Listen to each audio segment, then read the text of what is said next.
Hello, everybody. I'm here today with Brian Rahill. He's an entrepreneur and ex-scientist and currently the CEO of a tech company called CourseStorm. CourseStorm's website says that they are on a mission to streamline access to education by providing impossibly simple course registration for community education, arts, and workforce training programs. And of course, it's the part of the conversation around the arts that I want to focus on because I can tell you from my experience that class registration in the arts is complicated. So that's why I invited Brian to come and talk to us today about his journey as an entrepreneur and working specifically with the arts. So welcome, Brian. Nice to see you. Hey, thanks, Gene. Great to see you as well. So Appreciate how did you go from being a scientist to being an entrepreneur, and what got you excited about tech? Yeah, well, as you said, I was a scientist. I've always been kind of a technology data geek, so I Yeah. like that aspect of it. But the other thing to know about me is I'm a learner. Like that's my number one strength. I love to learn new things and have always been fascinated by education and particularly lifelong learning and how that impacts people's lives. So while I was working in a science lab at Ohio State, I was managing a science research lab. At night, I went and got a master's degree in education, specifically focused on how to use technology to enhance education. Yeah.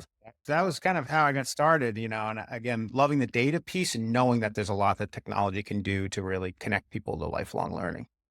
Now, CourseStorm, if I'm right, is not your first company. So let's go back a step and talk about that one, and then how did that evolve into what you're doing now? Like you probably, when I heard the word education, I was immediately thinking of either K through 12 institutions or higher ed, and specifically was focused on higher ed. So what I did was after getting the master's, um, started a company specifically focused on how to engage people in four-year institutions, helping those institutions kind of tell their stories better Hmm. and attract and recruit students.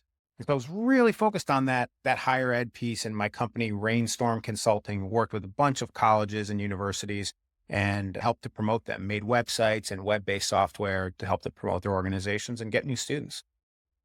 And then you evolved into CourseStorm, and how did that happen? Yeah, well, we got involved with this great organization called the Maine Adult Education Association, and they were offering classes, lots of adult enrichment classes. So, like personal interest classes and job retraining classes for adults. Now, these are people that might have a college degree or might not, but they're going back to school to learn a new skill or retrain for a job or just to do something that's of interest to them.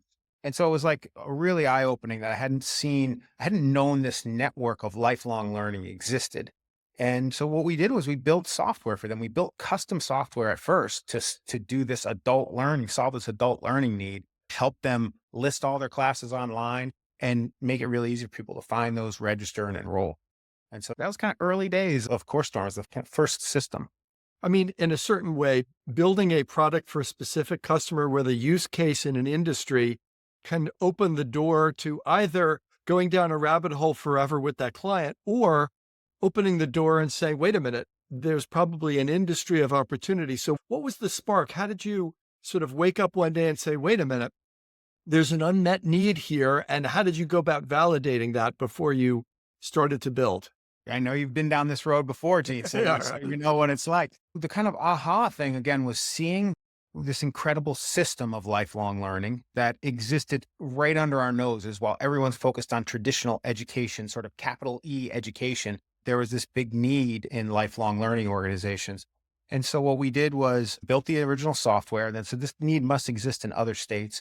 We wound up in other organizations. We wound up making a list of potential organizations and calling 50 of them and interviewing them and saying, hey, do you have this need? This is what we're thinking of building. Would you be interested to talk with us more as we start to build it? And we got really positive response from that. These organizations tend to be small.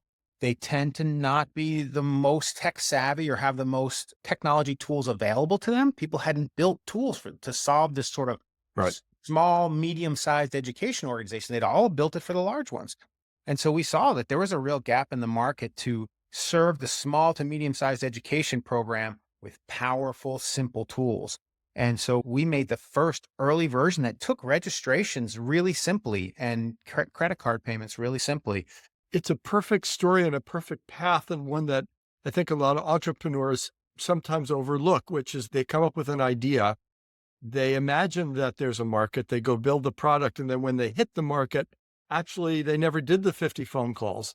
So they don't have, and I imagine you got a lot of feedback about what the product should or shouldn't do. Yeah. Yeah. Tons of feedback, tons of great insight, and that helped us build the most important things into the product. A lot of the Right. stuff we thought was needed wasn't needed, and then other things we Right. discovered were. So, Now yeah. you're up in Maine and you speak about a we. So what was your initial team? How did you fund the company? How did you actually make it happen? So we were still making custom software and I see. websites for higher ed institutions while recognizing the I opportunity see. in lifelong learning. So we're sort of like doing both at the same time. The best thing that ever happened is my co-founder, Matt James, who is a great person and really skilled as a product innovator and developer. He said, just let me at this. If we can afford to pay me full time, then I can go and really build this software. And he did. He built the first version of CourseStorm and really helped to convince us there was a market there. I was able to sell the custom development shop and go I full got ahead it. Storm. Nice. So let's shift over for the moment into the world of the arts and talk a little bit about the complexities that you encountered when you started talking with arts organizations and how you managed to adjust to their needs versus other types of organizations. Yeah. In some ways, there's certainly some complexities there, but in some ways, like this small to medium-sized education organization we found in the arts as well. I didn't Hmm. recognize that that was a market. As I said, we first built it for adult and community ed programs, but increasingly we were getting interest from arts organizations, from a theater or an art center that's running a camp for kids maybe in the summer, Hmm. or running adult improv classes. So we started to see these come in, and then we reached out to them. We understood what are the needs? How is this market the same or different than who we're currently serving? There's definitely some differences in that arts organizations require a number of things. A number of them need a ticketing system. A number of them need a donor management or membership system. And so we knew we weren't going to be those things, but they had this education need that wasn't being filled by those systems. There was good technology for those systems in general, but the education need wasn't being filled. And so give us a sense. Let's talk a little bit about the company. How many people do you have on the team and how many customers and what's sort of the size and scope of your business today? Yeah. We're a team of 16. We, a number of us are located in Maine, but we have people all over. We're a fully remote company, which is interesting and fun. It allows us to hire the best people no matter where they are. Right? And we have 750 customers all across the US. We're based in the US Nice. only right now, and the largest market is Oh, arts great. and culture organization. And how do people pay for your service? Right now, the way that it works is a percent of the transaction. So our pricing is we become the payment processor and we Yeah. take a cut of the transactions as the registration is happening. We send the rest to the organization. So we're always in the position of sort of sending them money. That's one way. That's We're also looking as organizations are larger organizations. We've been able to serve more complex needs as larger organizations. And so we have some models that we're actually rolling out now, some changes to the business model to allow us to essentially charge a subscription and cap that pricing so we can help organizations grow and they right. can reap all the benefits of that growth. Yeah. So as you look ahead, the next 3 to 5 years, what's your strategy for the business? And are you looking to go into new markets, new products, stay the course? What's Mhm. your CEO vision out the front window? Yeah. We gain a lot from focus. And I'm a person who likes to do lots of different things. But what I've seen in the past a year or two is that the focus is really helpful. And we'll continue our arts focus. One of the things we do have in our sites just by the end of this year is to make Hmm. 2 million connections to education. So serve 2 million students, help them get access to education. We just celebrated 1.5. So we're looking to do another 500,000 this year. No, it's excellent advice. And again, as an entrepreneur myself, I certainly understand the allure of coming up with new ideas and diving in. And Oh. one of the nuggets of wisdom is just do one thing really, really well, Really well. because when you do eight things poorly, you're doing eight things poorly. Yeah. Well, look, no conversation about technology today is possible without diving into the emerging world of AI. And I wonder how you are thinking about this with respect to your own business first, and we can talk about it more globally. But are you imagining AI as being a integral part of what you build in the next couple of years? Mm, absolutely. And in fact, we recently launched a new feature. I'd love to talk about that and situate it in the arts in particular. Yeah, sure, please. There's a couple things happening. Arts organizations, they've obviously been struggling. Some are doing fine, but some just never really rebounded from COVID. I think we're seeing like season tickets are down, audiences are changing and down in a number of cases. So I think the organizations are trying to manage a lot. And we see education as a place where they can build additional revenue opportunities and connect with new audiences. I think that is so important. By getting people involved in education, they're attracting different people in their community. They're really connecting to the community.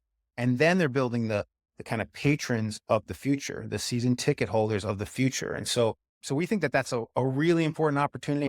Some organizations already see it and they're doing it and they're doing it well. We're trying to educate the arts market, and that there's an overlooked opportunity for many organizations. So Uh, that's a strategic goal. Now, how does the AI slide into that? Totally. Well, one of the things I heard, I was just at the Intex conference, big ticketing conference in New York, Yep. and sat in on a bunch of sessions. And what I'm hearing is organizations saying lots of presentations on how to use all the data you've got. How do I've got patron data, I've got donor data, I've got class data, and lots of great vendors telling you of the ways you can slice and dice it. And you could make this custom promo code for your season ticket holders that didn't come back the next year, like all this stuff. That's great. But the organizations we're talking to, most of them are just so busy. Because one thing I saw all the hands go up, one of the vendors asked, who here would say, even with twice the amount of staff, I still couldn't get it all done? Every single hand. Mhm. Everyone's busy, right? So how do you use AI to take advantage of all of these wonderful marketing things that you should be doing while just, you're not going to get twice the number of staff. So how can you do it with your staff? That's where I think AI can really augment what we've seen. I've seen the incredible power. Lots of people are using it to write, descriptions and do things like that, or write a board report. But the power for the data analysis side is unbelievable. You can feed data into a system like ChatGPT and then start to ask it questions. Start to say, how many how many returning season tickets holders did it have? What's the age demographic? What's the gender demographics? You can ask a bunch of things. Where did they come from? Tell me geographically. How does that relate to who took our classes? So I think that there's a lot that's available there. And we're so bullish on that we actually built that into CourseStorm. So we have Mhm. that same thing where you can take your CourseStorm data, instead of slicing and dicing it with lots of different, the report builders in most of these tools are pretty tough. It's just simply ask questions. Just you have your data, you start to ask questions and generate reports off asking questions. And of course, the problem that the AI world is obsessed about is this notion of hallucination, where the AI has been trained on a whole bunch of data and it makes stuff up. But in the case of your system, where all it's doing is querying the data that's in the four walls of your system, well, you're probably going to get a pretty much more accurate response. Am I right about that? Yes. So I think that's been overplayed a little bit. The hallucinations, obviously it's there. It depends Yeah. on how you prompt it too. So the way Right. that we prompt the AI specifically helps with that. And we also have the AI explain how it arrived at the answer. Nice. So you had this many returning season ticket holders. I define returning season ticket holders as this. So you can see and you can correct it if it misunderstood your query. Not surprisingly, we're on the same page. I'm a big proponent of the thing that you just said, which is arts organizations need to find new revenue. And one way to find new revenue is to find new patrons. That's what you're doing, because you're, in a way, showing them a back door to engage people with their organization. The other way to raise money is to give your staff tools that buy back some of their time. You don't have to raise money to hire more staff if the software can make your staff more productive. And those two things seem to be like a winning formula, certainly for every organization, and certainly for what CourseStorm is doing. So it's great to get to know you and to get to know your company. If people want to learn more about your business, find out more, or become a customer, where should they go? CourseStorm.com, CourseStorm.com, or look me up on LinkedIn. I'm again, Brian Rahill, and then Brian at CourseStorm. Well, it's been great to chat with you, and great good luck this year. And let's check in again in the future. Sounds good, Gene. Thanks for having me on.